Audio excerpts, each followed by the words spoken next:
Welcome back to our new video friends. Today we are going to talk about Applock setting, and yes, in this video guys I will show you how to lock apps in Motorola phone. Guys, you want to lock any app guys, so you can lock this app. In this video guys I will tell you how to on this setting in Motorola phone. We will talk about it. So before starting video friends, I want to tell you, if you are new in my channel and you are watching my video first time, so first of all go and subscribe my channel, click the bell icon and like my videos. So now let's start video. First of all, open your phone setting. So I will on it. Then guys click on security.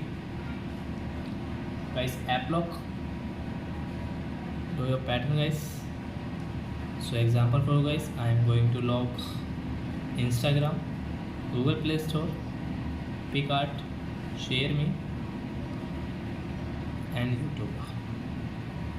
And guys, now you can see guys, when I will on my YouTube, so I will have to throw my password, then I can use my YouTube.